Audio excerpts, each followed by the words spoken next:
Bonjour à tous, je suis Lui, et voici l'actualité africaine de ce matin. Xavier Besson, bonjour. Xavier Besson, bonjour Martin, bonjour à tous. Ce matin, nous nous penchons sur plusieurs sujets d'actualité en Afrique, notamment le déplacement d'une délégation des églises catholiques et protestantes de la République démocratique du Congo, RDC, en Ouganda. Cette délégation, en consultation pour un grand dialogue, a été reçue à Kampala avant-hier par le président ougandais Yoweri Museveni. Elle a également rencontré l'ancien chef de guerre Thomas Lubanga, une figure controversée condamnée par la Cour pénale internationale, CPI. Nous reviendrons sur les détails de ces échanges dans un instant. Dans ce journal, nous aborderons également la situation au Mozambique, où le président Philippe Nyusi a annoncé un dialogue national, refusé pour le moment par le principal opposant. À Madagascar, 110 organisations de la société civile réclament plus de transparence concernant les travaux de l'autoroute reliant Antananarive à Tamatave, ainsi que des indemnisations justes pour les communautés affectées. Aux Comores, les habitants de Moroni font face à des difficultés d'approvisionnement en eau et en électricité, ainsi qu'à une hausse des prix. Enfin, dans une dizaine de minutes, Antoine Grenier nous rejoindra pour le journal des sports, avec un focus sur le football européen après une soirée riche en émotions hier. RDC, une délégation religieuse en Ouganda pour promouvoir le dialogue. Une délégation des églises catholiques et protestantes de la RDC s'est rendue à Kampala, en Ouganda, dans le cadre de consultations en vue d'un grand dialogue pour l'Est du Congo. Cette initiative vise à promouvoir la paix dans une région en proie à des conflits armés récurrents. La délégation a été reçue par le président ougandais Yoweri Museveni et a également rencontré plusieurs personnalités congolaises exilées à Kampala, dont l'ancien chef de guerre Thomas Lubanga. Thomas Lubanga, condamné par la CPI pour crimes de guerre, est aujourd'hui accusé de collaborer avec le groupe armé M23, qui contrôle une partie des provinces du Nord et du Sud Kivu. Selon des sources onusiennes, les échanges entre la délégation religieuse et Lubanga ont été brefs. Ce dernier était entouré de plusieurs personnalités exilées, dont des notables et anciens députés en conflit avec les autorités militaires de la province de l'Ituri. L'objectif des responsables religieux était de rallier Lubanga à leur initiative, baptisée Pacte social pour la paix. Ils l'ont exhorté à ne pas s'impliquer militairement dans le conflit en cours, alors que les accusations contre lui se multiplient. La semaine dernière, les autorités militaires congolaises l'ont accusé de former une nouvelle rébellion alliée au M23. Lubanga dément ces accusations, mais ne cache pas ses griefs vis-à-vis du pouvoir en place. En janvier dernier, un groupe d'experts des Nations Unies avait déjà accusé Lubanga d'avoir joué un rôle clé dans le rapprochement entre le M23 et d'autres groupes armés soutenus par le Rwanda. Il aurait également facilité le recrutement de combattants, y compris parmi les anciens membres de sa milice, l'UPC. Cette dynamique inquiète d'autant plus que Lubanga a été jugé coupable du massacre de centaines de civils en Ituri dans les années 2000, lorsque son groupe s'était allié successivement à l'Ouganda et au Rwanda. Mozambique, un dialogue national contesté. Au Mozambique, le président Philippe Nyusi a annoncé un dialogue national, présenté comme une main tendue à tous les citoyens. Cependant, cette initiative a été rejetée par le principal opposant, Venancio Mondlane. Hier, les forces de l'ordre ont utilisé des balles réelles et des gaz lacrymogènes pour disperser une manifestation de l'opposition à Maputo, la capitale. Selon des sources locales, au moins 14 personnes ont été blessées.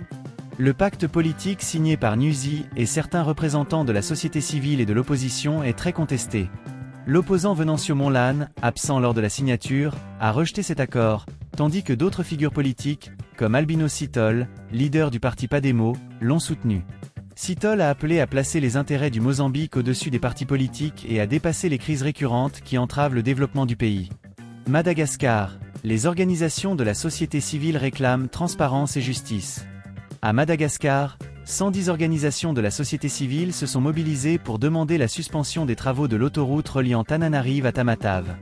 Elles réclament plus de transparence sur le tracé de la route, une concertation avec les communautés affectées et des indemnisations justes pour les familles expropriées. Selon ces organisations, de nombreuses familles ont perdu leurs moyens de subsistance sans compensation préalable, en violation de la constitution malgache. Les travaux de l'autoroute ont entraîné la destruction de rizières et l'expulsion de communautés sans ménagement. Les organisations demandent la publication du tracé officiel et une consultation préalable, libre et éclairée des populations concernées. Nous ne sommes pas contre le développement, mais il ne doit pas se faire au détriment des communautés, a déclaré une porte-parole de Transparency International Madagascar. Comores, pénurie d'eau et d'électricité, hausse des prix. Aux Comores, les habitants de Moroni et d'autres régions du pays font face à des coupures d'électricité et des pénuries d'eau, exacerbées par les demandes accrues du mois de Ramadan. Le gouvernement a annoncé l'achat de groupes électrogènes et la fixation des prix de certains produits, mais ces mesures peinent à convaincre la population. La Fédération comorienne des consommateurs réclame des actions immédiates pour soulager une population asphyxiée par la hausse des prix et la mauvaise qualité du carburant. De nombreux automobilistes signalent des pannes à répétition attribuées à une essence dégradée. Une conférence sur le sujet sera organisée par les consommateurs et les transporteurs dans les prochains jours. Soudan du Sud, tension à la frontière avec l'Éthiopie. Au Soudan du Sud, des combats ont éclaté près de la frontière avec l'Éthiopie, entraînant la perte de contrôle de la ville de Nazir par le gouvernement au profit d'un groupe armé appelé White Army, proche du vice-président Riek Machar. Ce dernier, opposant au chef de l'État Salva Kiir, a vu plusieurs de ses proches arrêtés récemment, dont le ministre du Pétrole. Les États-Unis, l'Union européenne et le Royaume-Uni ont appelé à un dialogue pacifique pour résoudre les tensions dans le pays. Voilà pour l'actualité africaine de ce matin. Nous reviendrons sur ces sujets dans notre prochain journal. Antoine Grenier nous rejoindra dans quelques instants pour le journal des sports. À tout à l'heure. Actualité du jour, environnement, politique et culture en Afrique. 1. Environnement et infrastructure en France. Le ministre de l'Environnement, Max Fontaine, a répondu aux inquiétudes concernant les procédures d'indemnisation liées à un projet d'autoroute. Il a assuré que toutes les étapes ont été respectées et a promis que le tracé du deuxième tronçon de l'autoroute sera publié avant le début des travaux. Cette annonce intervient dans un contexte où les citoyens expriment leur fatigue et leur inquiétude face au projet d'infrastructure, souvent perçu comme imposé sans consultation suffisante. 2. Transition politique en Guinée. En Guinée, le Premier ministre de la Transition a promis des élections et un retour à l'ordre constitutionnel d'ici 2025, soit 4 ans après le coup d'État qui a renversé le président Alpha Condé en 2021. Cependant, la principale difficulté réside dans la constitution du fichier électoral, qui pourrait, selon le chef du gouvernement, être une source de déstabilisation. Ce processus est crucial pour garantir des élections libres et transparentes, mais il reste fragile dans un contexte politique tendu. 3. Édition jeunesse en Afrique. À Lomé, au Togo, se tient jusqu'à samedi le premier forum des éditeurs de jeunesse d'Afrique, financé par l'Organisation internationale de la francophonie. Cet événement vise à créer des ponts entre les éditeurs de différents pays et à favoriser les cessions de droits et l'éco-édition. Olivier Roger, éditeur à Madagascar, souligne que le secteur de l'édition jeunesse en Afrique est encore jeune et fragile, mais plein d'opportunités. L'objectif est de tisser des liens entre les acteurs du secteur pour enrichir les catalogues et réduire les coûts de fabrication et de distribution. 4. Cyclisme, championnat du monde en Afrique. Le Rwanda accueillera fin septembre les championnats du monde de cyclisme, une première sur le continent africain. Bien que les chances des cyclistes africains soient jugées faibles, cet événement représente une opportunité pour promouvoir le sport et créer un héritage durable. Un programme de formation supervisé par l'Union cycliste internationale a déjà été lancé au Rwanda, visant à bénéficier à tous les coureurs du continent. 5. Politique internationale. Emmanuel Macron a prononcé une allocution hier pour sensibiliser les Français aux enjeux d'un monde en mutation, où la Russie représente une menace et où l'Europe ne peut plus compter entièrement sur les États-Unis.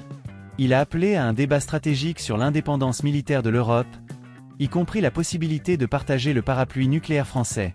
Cette déclaration intervient alors que les dirigeants européens se réunissent à Bruxelles pour un sommet extraordinaire sur la défense et le soutien à l'Ukraine. 6. Beauté et emploi au Maroc.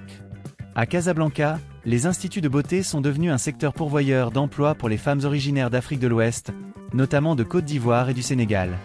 Ces professionnels, souvent diplômés au Maroc, ont trouvé dans l'esthétique un moyen de s'intégrer économiquement. Cependant, la concurrence est féroce, et les prix sont tirés vers le bas, ce qui rend le secteur fragile malgré son dynamisme. Cette opposition en RDC. Jean-Marc Kabin, ancien secrétaire général de l'UDPS et opposant au président congolais Félix Tshisekedi, a accordé sa première interview radio depuis sa libération il y a 2 semaines. Il a critiqué le gouvernement et affirmé son intention de se présenter aux élections de 2028. Kabin, qui a passé 30 mois en prison, estime que sa libération n'est pas un geste politique mais le résultat de pressions internationales. Ces actualités reflètent les défis et les opportunités dans divers domaines, de l'environnement à la politique en passant par la culture et le sport. Que ce soit en France, en Afrique ou ailleurs, les enjeux sont complexes et nécessitent des solutions innovantes et inclusives. Restez à l'écoute pour plus d'analyses et de reportages approfondis.